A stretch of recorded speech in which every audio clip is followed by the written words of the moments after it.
سحر عشق۔ سلطان محمد غزنوی کے وزیر ایاز نے اپنے پرانے کپڑے اور جوتے ایک کمرے میں رکھے ہوئے تھے۔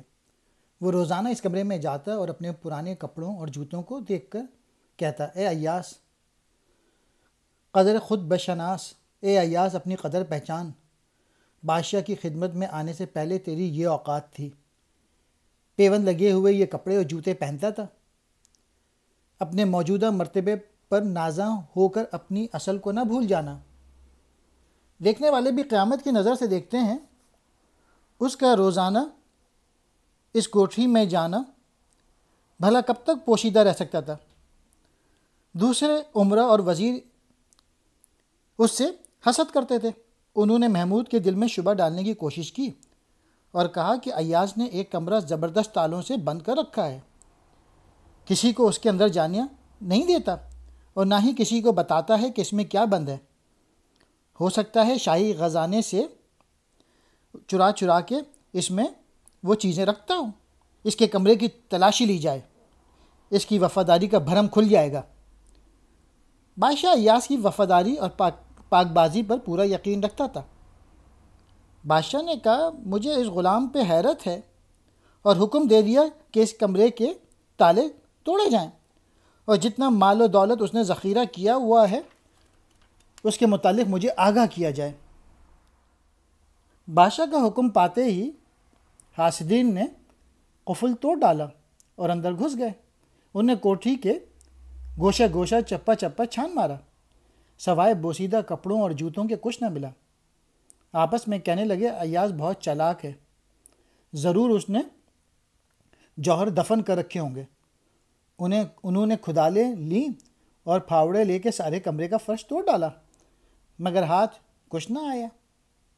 پھر جھنجھلا کر کوٹھی کی دیواریں توڑنے لگے کہ شاید وہ خزانہ اینٹوں کے اندر چھپا ہوا ہو۔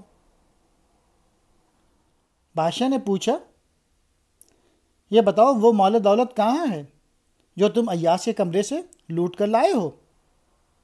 تمہاری صورتوں پہ وحشت کیوں برس رہی ہے؟ سلطان محمود نے ایاز کو طلب کر کے فرمایا، اے نیک بخت، تو اس امتحان میں سرخرو نکلا۔ یہ مجرم تیرے ہیں اور تجھے پورا اختیار ہے، انہیں جو چاہے سزا دے۔ ایاز عرض کرنے لگا، اے بادشاہ، حکمرانی تجھی کو زیب دیتی ہے۔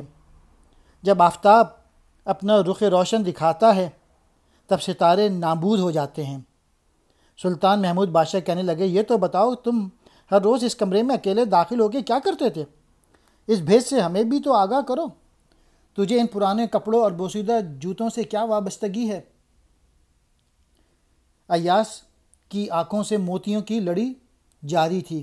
عرض کرنے لگا، اے بادشاہ، میرا موجودہ مرتبہ آپ ہی کے لطف و کرم کا مرہون منت ہے، ورنہ میں تو حقیقت میں ایک مسکین اور بے نوا آدمی ہوں، اور یہی پرانے کپڑے اور جوتے پہننے کے لائق ہوں۔ یہ میری غریبی کے دونوں کی یادگار ہے۔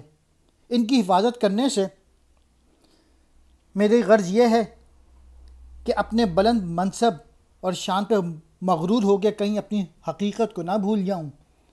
اصل میں ان کی حفاظت نہیں کرتا بلکہ اپنی اصلی ذات کی حفاظت کرتا ہوں۔ درس حکایت یہ ہے، انسان کو ہر دم اپنی حقیقت سے آگاہ رہنا چاہیے، ورنہ بعض لوگ اپنی حقیقت کو فراموش کر کے خدا بننے کی کوشش کرتے ہیں، جس کا نتیجہ خسارے کے سوا کچھ نہیں ہوتا۔